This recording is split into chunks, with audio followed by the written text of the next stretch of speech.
Hi there, my name is Lauren, and today I'm going to be discussing how to identify a structure given the proton or hydrogen NMR.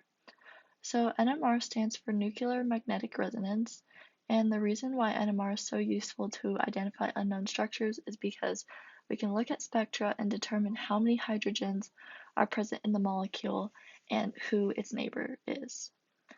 So when looking at proton NMR, we kind of look at four criteria: the number of signals, the location of those signals, the integration, and then the spin of it. So in this first example right here, I'm going to show you how to identify ethanol. Ethanol was given to us in this problem, but you'd still be able to identify it even if you didn't have this information. So ethanol is a CH3 group connected to a CH2 group connected to an alcohol.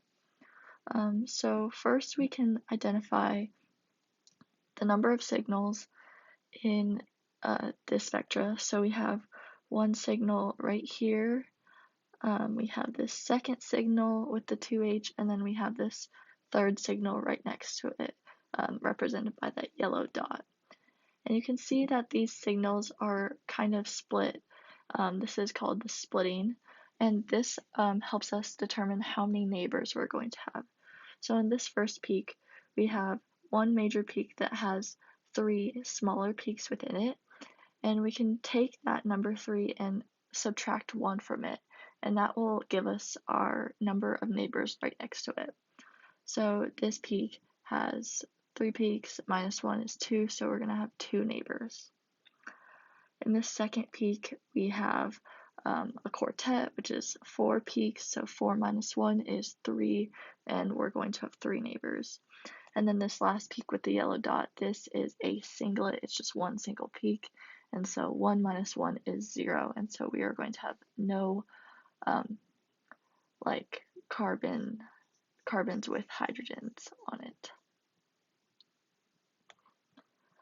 So next we can look at the location of these peaks. So I kind of wrote some old notes, but if you look at a chemical shift table, which is usually given to you by your professor, you can see where the peaks line up and like what functional groups lie there. So this first peak is around 1.1 ppm, which mostly corresponds with alkanes. And then these two peaks down here, you have this peak, the single peak around like 3.5-ish, 3.7 ppm, and that corresponds with an alcohol. And we know that there's an alcohol in ethanol, so that matches perfectly. And then this second peak right here, the quartet, it's around 3.5 ppm, but it's still an alkane group, and the reason it's so far over here is because it gets pushed downfield because it's right next to that oxygen, which is an electronegative atom. So next we can look at the integration values, which are highlighted in these boxes right here. And this basically tells us how many hydrogens are associated with this peak. So right here we have a 3H, which means there's 3 hydrogens associated with this like carbon group. This second peak has 2 hydrogens, so it has 2 hydrogens per this carbon, and then this has 1 hydrogen right here, which corresponds to that OH group. So now if we piece this all together, so by piecing this all together, we can look at, so this first peak we know has 3 hydrogens attached to it, and it has 2 hydrogen neighbors. So this is most likely going to be a CH3 group because it has those 3 hydrogens, and it is going to be connected. Well, I'll first draw this out. So we have our CH3 group, and it is most likely going to be connected to the CH2 group because we know that it has 2 neighbors. So I will just write that. So C and then our CH right there. And we can look at this CH2 group, and we see that it has three um, hydrogen neighbors, which corresponds because if we look to the right again, we have that CH3 group. So that means that we only have our OH group left, and it has 0 neighbors, so it is just going to attach onto the end right here. So we have our 3 hydrogens right here, and we have our 2 hydrogens right here, and then we have our last hydrogen right here. So this is a total of 6 hydrogens, which corresponds to that integration number. We can also double check that the location is right because we have our alkane group, which is around 1.1 ppm, and that is right here. And our CH2 group is more downfield because it is closer to that oxygen, which is an electronegative element. And then we have our OH group, which is the farthest downfield. So yeah, this is how you would identify the spectra of ethanol. Alright, so now we're going to look at a more difficult example. So the spectra right here, obviously you can see it has a lot more peaks than the ethanol one, but we're still going to use the same methods. So again, this problem tells us that it is ibuprofen, but even if you weren't given this information, you could still be able to do this. So I just looked up the structure of ibuprofen, and it looks like this. It has a benzene group attached to a carbon with 2 CH3 groups over here and another carbon. And then to the right, there is this carbon attached to a CH3 group and the carboxylic acid. And I just drew in all the implicit hydrogens in that light blue color just to have it all out, and I counted that this structure has 13 carbons, 18 hydrogens, and 2 oxygens. So using the same criteria, we're just going to start by counting out how many signals are present in this spectra. So we have 1, 2, 3, 4, 5, 6, 7, 8. So there's 8 peaks, which means we're going to have 8 different hydrogen environments. So next we can identify how many hydrogen neighbors each carbon will have and look at its integration. So this first peak right here, it's a doublet because it's split into 2 peaks, which means we're going to have 1 neighbor because 2 minus 1 is 1, and this accounts for 6 hydrogens. This next peak is also another doublet, so it's just going to be 1 neighbor again, and this has 3 hydrogens, so it's most likely going to be some sort of CH3 group. Right down here we have this multiplet, so this 1 peak is split into many different smaller peaks. So basically what we know is that this carbon is going to have many hydrogen neighbors, and this accounts for 1 hydrogen. So it's going to look something like this, how we have 1 hydrogen here and it's split into many neighbors. This next peak is another doublet, so it's going to have 1 neighbor again, and this accounts for 2 hydrogens. Right over here we have this peak, which accounts for 1 hydrogen, but it's a quartet, so it has 4 peaks, and 4 minus 1 is 3, so we're going to have 3 hydrogen neighbors.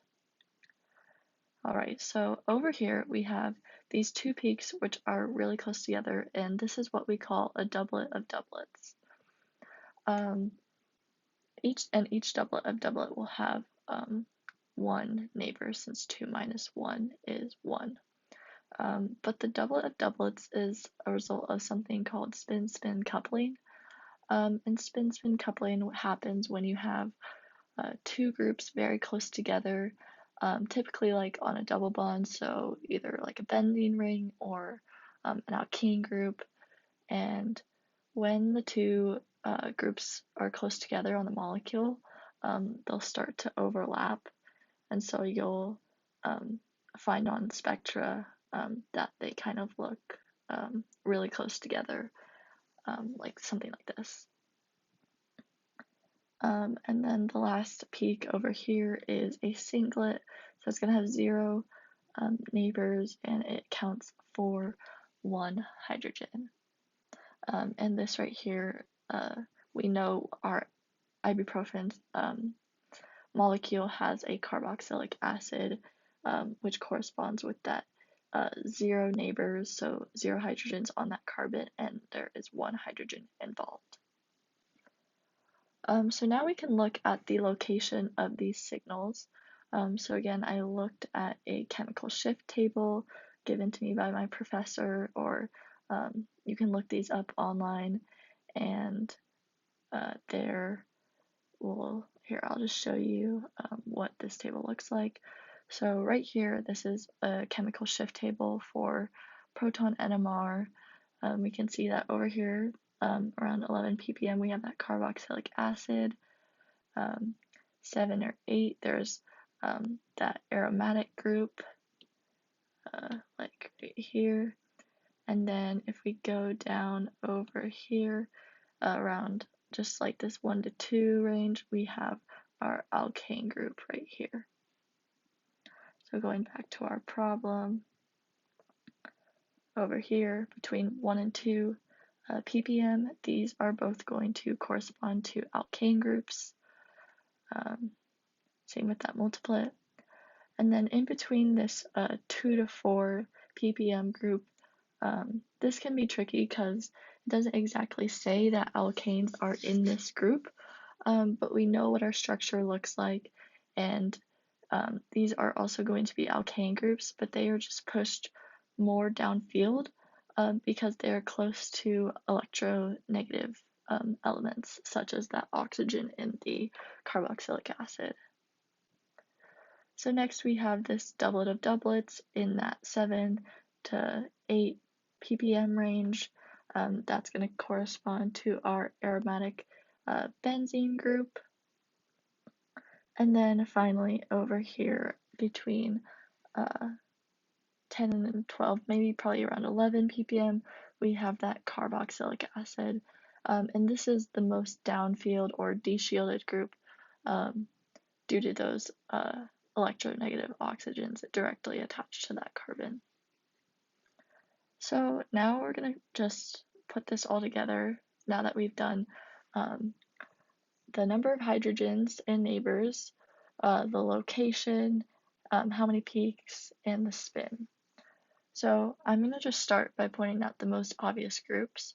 So we have our aromatic benzene ring, and this is actually called a paracyclic benzene ring because 2 of our oxygens have equal environments. So if I go to this structure right here, you can see that those purple dots are those 2 environments that have that are equal because there's that hydrogen attached, which corresponds to that 2 hydrogen, and then they both are connected to this carbon, connected to the carbon that is attached to the methyl group and the carboxylic acid. Same thing for that other peak. I have those 2 carbon hydrogens highlighted with those red dots, and those also, they have 2 hydrogens and they have the same environment because they are attached to a carbon, which is attached to a carbon, which eventually leads out to those 2 CH3 groups. And I just highlighted or circled in yellow how the spin-spin coupling works. So the ones with the dots are the equal environments, but the ones circled in yellow, since those are close together, those are the ones that are going to overlap and make that spin-spin coupling occur. Next, we obviously have our carboxylic acid. I just highlighted that in green right there.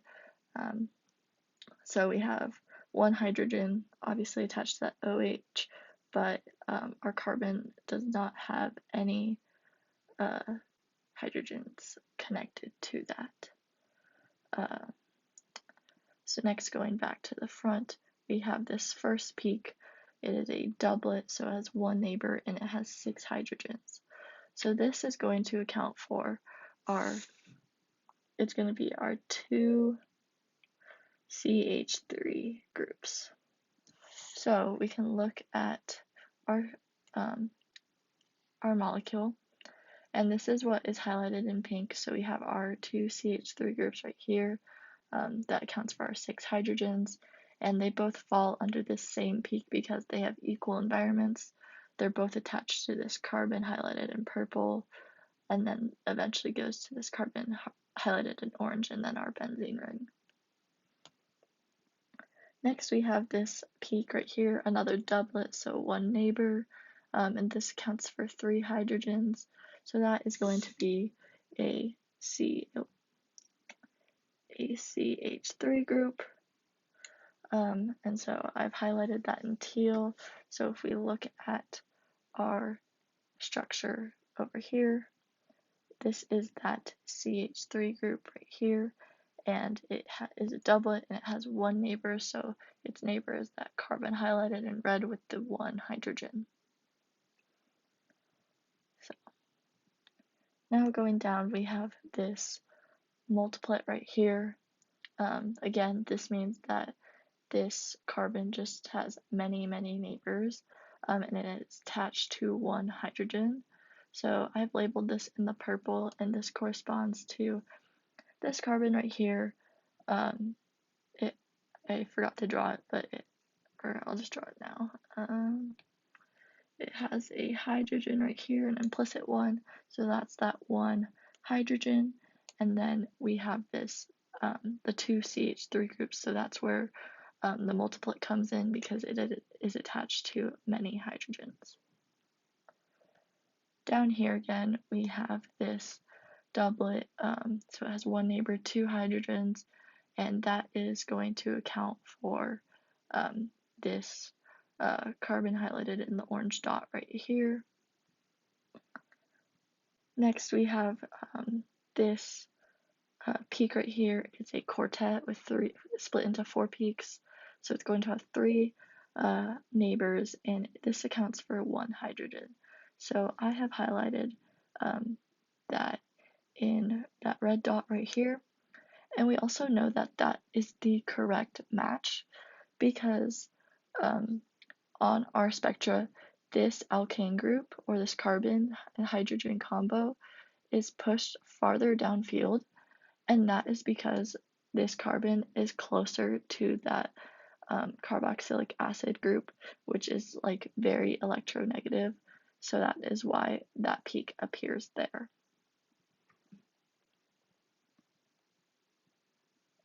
And so putting this all together, we have our carboxylic acid right here, we have our paracyclic benzene ring right there,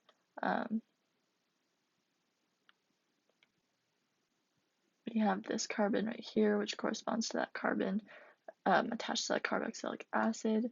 We have our multiplet and our doublet, which are on the right side and of our benzene ring, and branch out to that 2 CH3 groups right here, shown in that first peak. And if we add all our hydrogens up, we have 1, 2, 3, 4, 5, 6, 7, 8, 9, 10, 11, 12, and then 12 plus 6 is 18. So that corresponds with our structure right here. And that is, that is the spectra for ibuprofen. So using that 4 criteria, you should now be able to identify unknown structures using Proton NMR. Thank you.